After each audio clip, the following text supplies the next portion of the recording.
Hello, everybody.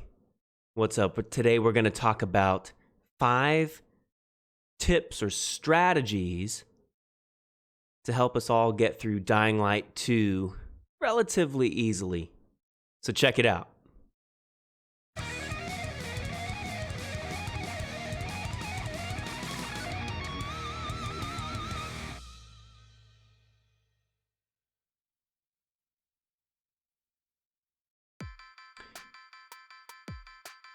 Welcome. If you're new around here, don't forget to hit subscribe.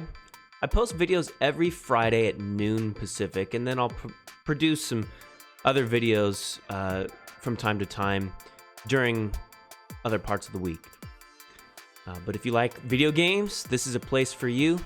So kick back, relax, enjoy, but comment. I'd love to hear your thoughts and opinions as well. If you didn't already know, I also stream over on Twitch. Twitch.tv/Phonavone. Check the dates and times here in the graphic. Feel free to stop by, chit, chat, chill, hang out. We have a good time. Or at least I do. I won't speak for anyone else. So today we're going over 5 tips for Dying Light 2. These are lessons that I've learned across many video games, not just Dying Light. For example, the Batman Arkham series. But it also comes from experience built and learned in Dying Light and Dying Light the following, okay? So here's the 5 tips, and then we'll go over them together. Number 1, rank up. If there's gonna be a legend status, we gotta get to that as quickly as possible. All those perks along the way are important, so rank up your character.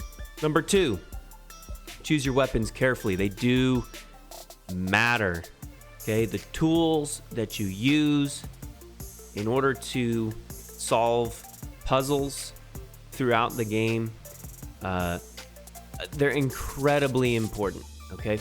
So choose your weapons, and not just weapons, choose your tools carefully.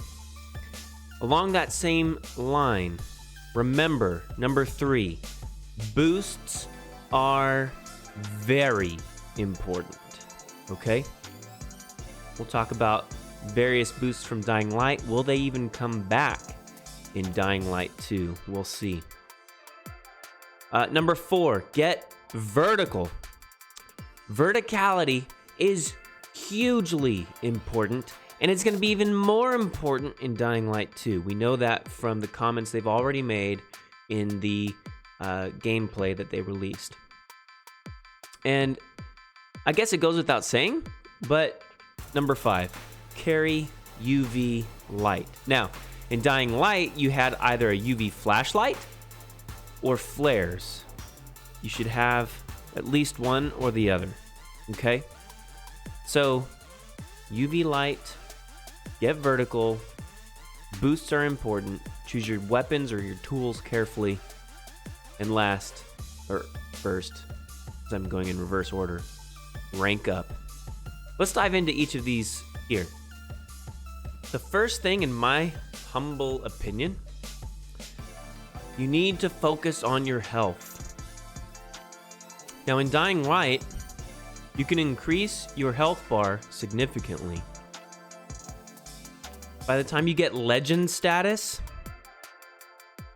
you can actually create a health regen. Why is that important?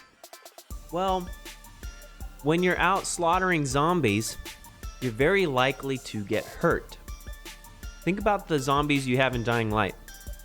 The Enforcers, the Demolishers, the Virals, and of course the Volatiles. Now, we're not going to talk about the Walkers, the Biters, whatever. Those are what they are. Unless they gang up on you and you're not paying attention, which it happens, and they get you, they'll bite you for a split second, no big deal. They're easy to overcome. The other ones, though, they can do some serious damage real fast, okay? You need a good defense. Your health is your foundation for your defense. If you do not have good, sufficient health, you cannot stand, literally. Therefore, you cannot fight. Okay? So, start with a good defense. Build your health. Now, we don't know what the skill tree is going to look like in Dying Light 2. Will they offer defensive skills this time? We did have the grappling skill, the ability to divert one's momentum against them and harm them, right? So as one zombie charges you, you take them, grab them, and throw them a different direction. That's kind of defensive. It's still offensive, but you get the idea. So focus on building your health, and if they offer it, defense. Any sort of armor capacity, you want to focus on that, okay? Very, very important. Okay? Because if you cannot stand, you can't fight. You can't fight, you're dead. Now, how do you rank up? Side quests, okay? They're easy ways to rank up. Take the time to do side quests. Now, if Dying Light serves as a model, you'll want to rank up utilizing some sort of side quest in Dying Light 2 that offers a high value of XP with low effort. Okay, stuffed turtle in Dying Light, great example. The side quest of stuffed turtle required you to go to a quarantined grocery store and get 5 of the relief packs. 3 were relatively uncontested. Yeah, you had to maneuver around electrified water, but you could turn that off and grab them within a couple minutes, actually less than that. And you didn't have to bother with the last 2. You could leave the market and then go back in, repeat, and get 3 more and 3 more and 3 more. Next thing you know, you've got 1,000. Next thing you know, that gave you a ton of skill tree points, okay? So, find something like that in Dying Light 2. Now, an alternative to that in the following is you get in the buggy and you drive around and you just run over. You just run over as many zombies as you can. So, if they allow us to do driving, and I think that they will, that might offer another solution for ranking up really fast. Now, in Dying Light, when you rank up one tree to the max. Once that's maxed out, anytime you get points for that skill tree, it goes to your legend status. As you rank up your legend status, then you're able to get extra perks like health regen, okay? Why is that important? Well, if you're doing the relief packs, that's XP, I think, for Survivor, okay? If you're doing the buggy, that's XP for the buggy. Either way, you're going to max them out, and then you're going to use extra points for your legend status. Now, that's assuming we're getting a legend status to begin with for Dying Light 2. We don't know that we are, but maybe we will. We'll see. But those are ways you can rank up. If history from the first Dying Light is any indication, that's how you're going to do it. Side quests. I almost forgot. Nighttime. In the first Dying Light, you can rank up much quicker just by doing runs at night. Don't wait for during the day. If you die during the day, you lose your progress towards category, survivor category. At nighttime, you don't lose your progress, but it's a lot harder, okay? It doubles your XP or something like that. I can't remember exactly, but you get more XP for running at night, and there's less risk involved in losing your XP if you run at night, okay? So hopefully those rules stay in place for Dying Light 2. But ranking up is going to be important. It would behoove you, as I learned, don't rush through the main narrative. Find the side quests. Do them. Rank up. It will make your life much easier as you go through the game. Because if you've got more power, more agility, more strength, more endurance, more tools at your disposal, it makes it much easier. And keep in mind, as you rank up in Dying Light, your survivor skill set would allow you to get better weapons. Okay, so as you rank up, you get better weapons. If you're not ranking up, guess what? You're gonna get trash weapons, and it's hard to kill zombies with trash weapons. So rank up. Number 1, you gotta rank up, okay? Number 2, speaking about weapons, choose them carefully. And not just weapons, but your tools in general. So a couple of key principles. Number 1, silence is golden. Channel your inner ninja, okay? You do not want to be seen. So if you're going out at night, that makes it easier, but you can't use a flashlight because that draws attention, okay? So silence is golden. Channel your inner ninja. By channeling your inner ninja, that also means using bows and crossbows, arrows and bolts. It's a bow and arrow, it's a crossbow and bolt. Those are super important because they are silent but powerful, okay? You need to be using those. Get used to them. Because once in Dying Light, once you get to legend status, you can rank up your bows and arrows. And I believe that also applied to crossbows. We're talking 5,000 damage points level strength. That's massive. That's more than many of the guns, okay? But then you can add explosive elements to them. You can add fire, electricity. There's a lot of great ways you can use the bow and the crossbow in Dying Light. Now, I'm assuming they're going to do the same thing for Dying Light 2. Okay? Now, if you can't get your hands on a bow and crossbow, you might be able to do a silenced weapon, like a silenced gun, rather.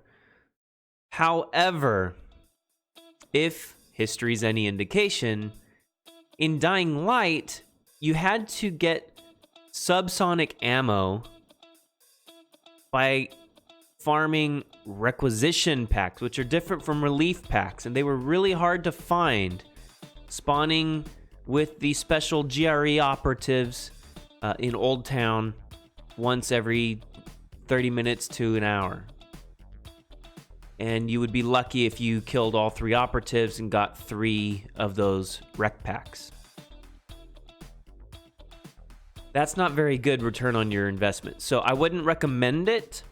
However, if you're farming and you have the luxury of it, it is helpful. Okay, subsonic ammo for a pistol is great. I don't think you can get subsonic ammo for like an SMG or a rifle or shotgun. I could be wrong on that.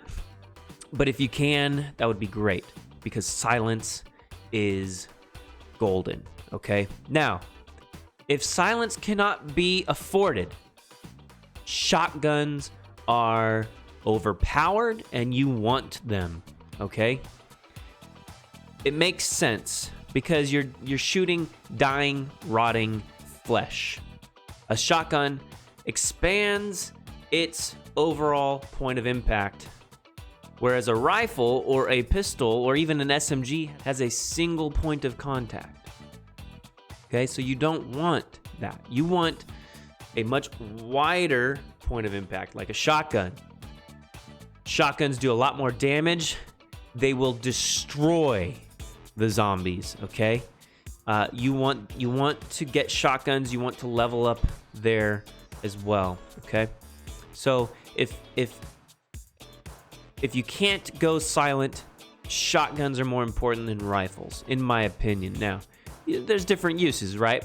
A rifle is going to be able to get off a lot more rounds, like 30 rounds, a lot more quickly. So it depends on your situation. You might want a rifle, but just know in Dying Light, you can legend out your shotguns to over 8,000 damage points. Whereas a rifle, I think around 1,500. Don't quote me on that. You see the difference?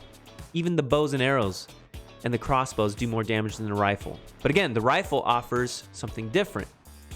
More bullets, shorter amount of time. That could be 30,000 damage points really quickly. So it depends on the situation. But shotguns are super powerful in Dying Light. I presume they will continue to be in Dying Light 2. Now let's talk about one-handed weapons over dual-handed weapons. I do not like dual-handed weapons. I never have, and I don't think I ever will. I've tried to get used to them. They're too slow for my liking. I'm sorry. For those of you who like them, please tell me in the comments below. Why do you like them? Which ones do you like? And give me your best tips and tricks for using them, because I'll be willing to try it out and see if I like it. I prefer one-handed weapons. They're fast, okay? They're versatile. Versatile? Versatile. They're versatile. You can throw them. Just remember to pick them back up. And in Dying Light, you have the ability to do this drop mechanism where you jump over a zombie, and then you hold your one-handed weapon trigger down, and he drops down and instantly stabs and kills the zombie. They will not get back up. Super helpful. So they're fast, okay? They're versatile. You can throw them. You can do the one-handed drop technique. You could do a charge technique with them, where in Dying Light, Kyle Crane would hold it and then go and slice through pretty much anything. So as you get more powerful, that slicing mechanism becomes much stronger, okay? It's a great way of taking down, not demolishers, the brutes. I call them enforcers. So, one-handed weapons are OP. Now, we did see in Dying Light 2's gameplay trailer? It was just gameplay. They're gonna have weapon modifications, and they're getting even better than before. We saw one already. It was an electrified knife of some sort, and it caused the human to explode instantly. That was awesome. Modify your weapons. So choose your weapons carefully, choose your modifications carefully, okay? Super important. But it's not just weapons. You have other tools at your disposal, right? In Dying Light, you might have boosts, you might have shields, you might have the grapnel, you might have your flashlight, your UV flashlight, you might have the UV flares. You gotta choose your tools carefully because you don't have unlimited space in your backpack, okay? So choose your tools carefully. I would recommend always having a silenced weapon, like a bow and arrow, one melee weapon, so a one-handed weapon, preferably a machete of some sort. Knives are okay, machetes are better, okay? Scythes are good too. Sickles are okay. Scythes are good. but some sort of long sword-like, one-handed sword-like weapon, okay? And then definitely a rifle for long range and a shotgun for short range, okay? So silence, you've got the melee weapon and you got the bow and arrow. When you can get it, the crossbow's even better, depending on the scenario. And then a rifle for long range and a shotgun for short range, okay? You should definitely have some boosts. We'll get into that in a little bit. I never found the shield to be particularly helpful in Dying Light. Maybe that'll be different in Dying Light 2. Once you get the grapnel in Dying Light, though, that's game changing. So always have a grapnel. And you know what? Once you get the grapnel and you've got boosts, in my opinion, you don't really need the UV light. So depending on the situation, you might not even need it. In Dying Light 2, though, I think that changes. We'll get to that in a little bit. So choose your weapons carefully. Choose your tools carefully because you have limited resource capacity in your backpack, okay? Now let's talk about boosts. Boosts are great for overpowering your character in the moment. They're temporary ways of getting stronger, faster, resilient, you name it, okay? Very important. So, if boosts come back in Dying Light 2, don't overlook them. You need them. Now, the best boost in Dying Light was the Night Hunter booster. I only ever found one, and it was in the DLC for the prison heist, okay, for the Huron prison. And after getting the Guru Award unlocked, get inside and into the armory, and I found one in one of the med boxes. That's it. I've never found any elsewhere. I've tried playing multiplayer. I always lose. So I'm not able to get the materials in order to craft Night Hunter booster. Because I suck at Dying Light multiplayer Night Hunter. Sorry, I do. So, if you have any tips on helping me do better at that, please chime in the comments below. I'd love to hear it because I would like some Night Hunter booster for Dying Light. I just can't get it done. Anyways, I digress. Night Hunter booster, super OP. You want boosters. If they have anything equivalent to Night Hunter booster in Dying Light 2, you will want it. You will want it bad, okay? So, what is it? Night Hunter booster is a combination of almost all of the boosts combined. It's a combination combined. Okay, that's redundant, but you get the idea. It's not all of the boosts, but it's most of the boosts, okay? Chiefly speed boost, and I think resilient boost, I think are the two main ones. So you get faster, you get stronger, able to take a hit. Very important. I could be wrong on the combination there. It offers a lot of the boosts into one. Okay, so boosts are important. You need to use them. Now, in Dying Light, they offered additional DLC with the Kuai Dagger, the Rise of the Phoenix Challenge. That thing was amazing. Okay, if you have the Kuai Dagger in hand while you're running and you do parkour, you can level up to 10 times and gain speeds of 10 times your normal rate. So without having to take a boost, you could boost yourself in speed, and it's amazing.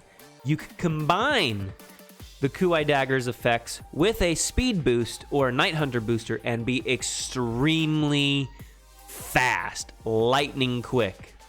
So these boosts are especially awesome. If you have these at night, you can outrun the Night Hunter, or not the Night Hunter, the Volatiles. Super easy. Then you don't even need the UV light, okay? Or UV flares.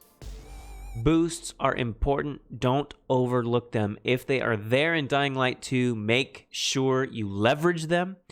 You might want to choose them strategically based on your need. So if you're going to raid a building, you might need something for resilience. If you're going to be crossing town, At night, you might want speed boost. Okay, you get the idea. So be strategic about it. And they will help you significantly. Okay. What if you don't have any boosts? Let's talk about one very important strategy in Dying Light that's going to be even more magnified and important in Dying Light 2. And that is verticality. You need to get vertical. The walkers can't keep up with you. The biters, they can't keep up with you if you're vertical. Okay? Now, virals can. Volatiles can. So, it's not an impervious technique. It's not impenetrable. That's not the right word. But you get the idea. It's not perfect. Okay?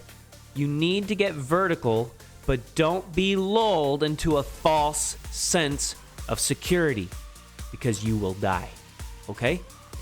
Vertical is helpful, but it's not a guarantee of protection and safety. Okay? So get vertical. Now, in Dying Light, you do that through parkour and jumping. And once you get it, the grapnel. Okay? In Dying Light 2, you have all of that, but now you also have the ability to rope swing, which is cool. And it looks like the parkour skill tree is going to double. That's crazy because there's already a ton of skills in that parkour tree. So, or I guess it's the agility skill tree. That's crazy that it's doubling, okay? But get vertical.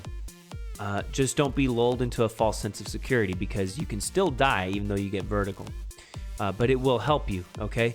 There are things that you can do as a sentient being, one who's cognizant, that the virals, that the volatiles cannot do, okay? So if that's still true in Dying Light 2, that's going to help you immensely, okay? Get vertical. The higher you get, the better you are off, okay? So make sure that as you rank up, you are getting vertical, and you're when you unlock your agility points, you are using them for things like grapnel, swinging, jumping, climbing, wall jumping, etc. You need to be using all of those techniques. Now, sometimes when you get vertical, it's not enough, okay? Especially at night. You might need that UV light. You might need that UV flare. Okay, flares are nice because you don't have to hold your flashlight down, which has a limited time span for use. But the UV lights also only offer a limited frame of light. Now, if in Dying Light you get jumped on by a volatile, sometimes those UV lights don't work. Sometimes those UV flares don't work. I've had that happen. It's rare, but those volatiles will jump on you sometimes, and the animation is in play. You can't get rid of it, and you gotta try and knock them off, and hopefully they run away. But it doesn't mean those things aren't helpful. You still need them, okay? I would recommend the flares over the light. From my own experience, it works out better, but it's still not perfect. And sometimes you need both, depending on the situation. My understanding is in Dying Light 2, these zombies are going to be much more susceptible to UV light. So UV flares included in that. We need to make sure we're using these things to our advantage. Okay, so think strategically as you go through the side quests and main quest. Is there such a thing as a main quest when everything you do is a decision you have to make? I guess not. You could probably play this game 1,000 different ways, but I digress. But your lights, your UV lights, your UV flares, or whatever other tools or weapons they're going to give us, they're going to be really important, okay? So there's 5 tips for you. Rank up, focus on your health and defense, okay? How side quests are important. Nighttime doubles your XP. Couple techniques. 1, find a side quest that's easy to do without much risk, and that you can repeat over and over and over. Or drive a buggy around and run over a ton of zombies, okay? And if you can do both at night, that helps you as well. Choose your weapons carefully. Silence is golden, but shotguns are OP. One-handed weapons, in my opinion, are the best melee weapons. Boosts are very important. Don't overlook them. If there is anything equivalent to a Kuai dagger, get it, okay? Get vertical. Verticality is your friend, but don't be lulled into a false sense of security. And of course, carry those UV lights and UV flares. You might need them. They're going to be really important, I think, because our zombies are going to have been evolved over the last 15 years. They're going to be stronger. They're going to be faster. Who knows? They might even be smarter. And so as they're more formidable, we're going to need to leverage our tools more wisely. I think with those 5 tips, we're going to make getting through the 1,000 different ways of playing Dying Light 2 much easier, much more enjoyable, and I hope these help you out in the long run. Now, if you have any tips that you want to share, please chime in the comments below. I'd love to see them, find out what you all have learned from Dying Light or other video games, and how you'll be applying that strategically in Dying Light 2. Well, thanks for watching today. I appreciate you stopping by to seeing my 5 tips. Don't forget to subscribe and come back on Fridays at noon Pacific to watch more YouTube videos here.